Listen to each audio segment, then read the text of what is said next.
Indira Gandhi municipal స్టేడియంలో నిర్వహించిన చట్టసభల సభ్యుల క్రీడా పోటీల్లో రెండో రోజు సభ్యులు రెట్టించిన ఉత్సాహంతో పోటీపడ్డారు. యువతలో క్రీడా స్ఫూర్తి పెంచేందుకు కూటమి ప్రభుత్వం కట్టుబడి ఉందని డిప్యూటీ స్పీకర్ రఘురామకృష్ణరాజు తెలిపారు. గెలుపు ముఖ్యం కాదని పాల్గొనడం ముఖ్యమని అన్నారు. నిత్యం బిజీగా ఉన్న తమకు ఇలాంటి పోటీలు నిర్వహించడం ఆనందంగా ఉందంటున్న రఘురామకృష్ణరాజుతో మా ప్రతినిధి లిఖిత ఫేస్ టు ఫేస్.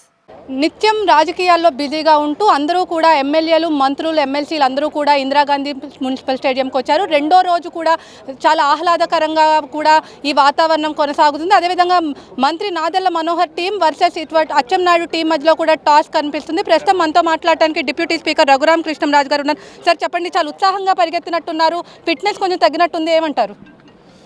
ఉత్సాహంగా పరిగెత్తడమే ఇంపార్టెంట్. ఇక్కడ ఫిట్నెస్ ఉన్నది, అది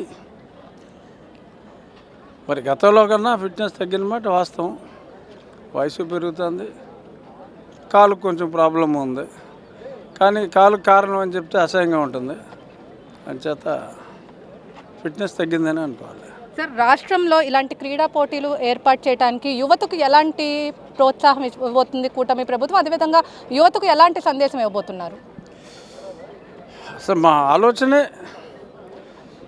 ఎమ్మెల్యేల్లో ముందు క్రీడా స్ఫూర్తిని రగిలిస్తే ఎమ్మెల్యేస్ వారి వారి నియోజకవర్గాల్లో ఎక్కడ స్కూళ్ళల్లో స్థలం ఉన్నా, ఇంకెక్కడైనా మున్సిపాలిటీల్లో ఖాళీ స్థలం ఉన్నా ఆ పిచ్చి మొక్కలు, అక్కడ చెత్త వేయటం ఇటువంటివి లేకుండా మంచి గార్డెను ఇది ఈ క్రీడా ప్రాంగణాలన్నీ డెవలప్ చేయాలి.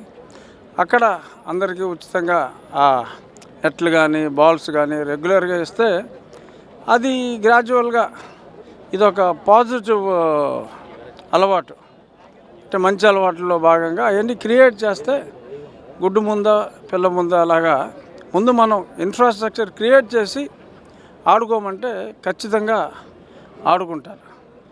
అది చాలా అవసరం అని చెప్పి ఆ ఉద్దేశంతో ఇది ముందు ఎమ్మెల్యేలకు ఇంట్రెస్ట్ కలగాలి.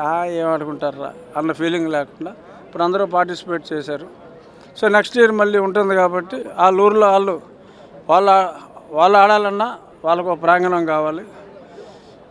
దీనికి స్ఫూర్తిగా ముందే నేను నా నియోజకవర్గంలో 22 జిల్లా పరిషత్ హై స్కూల్స్ ఉంటే ఆల్మోస్ట్ 2-3 చోట్ల స్థలం లేదు, టైట్గా ఉంది. మిగిలిన అన్ని చోట్ల క్రీడా ప్రాంగణాలని డెవలప్ చేసాం. విద్యార్థులందరూ చాలా ఉత్సాహంగా పాల్గొంటున్నారు. 2 చోట్ల పబ్లిక్ పార్కులు ఉంటే చెట్టడుగులాగా మారి అవన్నీ కూడా డెవలప్ చేసి అక్కడ కూడా క్రికెట్ నెట్లు, ఇండోర్ షటిల్ క్రియేట్ చేసాం 2 చోట్ల. చాలా అద్భుతమైన రెస్పాన్స్ ఉంది, ఖాళీలు ఉంటుందా ఎక్కడ కూడా. సో ఇంకొకటి ఆంధ్ర క్రికెట్ అసోసియేషన్తో నా నియోజకవర్గంలో హెడ్ క్వార్టర్స్లో ఒక మినీ క్రికెట్ స్టేడియం కూడా నిర్మాణం వచ్చే నెల మొదలు పెడతా ఉన్నారు. సో అలా. సార్, నిన్న క్రికెట్ ఆడారు, ఇప్పుడు మళ్ళీ ఆల్రెడీ టాస్ కూడా వేశారు. క్రికెట్ ఊరికేనే ఫీల్డింగే. ఇవాళ ఏమైనా ఆడతారా? క్రికెట్ ఏమైనా ఆడతారా? ఆల్రెడీ మీకు షటిల్ అంటే ఇష్టమని ఉంది, కానీ షటిల్ నిన్న నెగ్గిన టీములు 2 విడిపోయి ఆడుకుంటున్నారు. నేను నిన్నే ఓడిపోయాను కాబట్టి ఎంట్రీ లేదు. సార్, షటిల్ ఆడతారా ఇప్పుడు? మళ్ళీ లేదు, నిన్న టీజీ భరత్ కొట్టేశాడు నన్ను. సార్, ఫైనల్గా రేపు ముఖ్యమంత్రి గారు ఏ టైంకి రాబోతున్నారు? అంటే రేపు అసలు కార్యక్రమాలు ఏ విధంగా ఉండబోతున్నాయి? ప్రైజ్ డిస్ట్రిబ్యూషన్ ఉంది. సాయంత్రం 5 గంటల నుంచి 7 గంటల వరకు సాంస్కృతిక కార్యక్రమాలు ఉంటాయి. ఆ 7:30 లోపు ప్రైజ్ డిస్ట్రిబ్యూషన్ అంతా కంప్లీట్ అవుతుంది. ఆ తర్వాత కొంచెం లేటుగా ముఖ్యమంత్రి గారు తిరుపతి ప్రయాణం అవుతారు.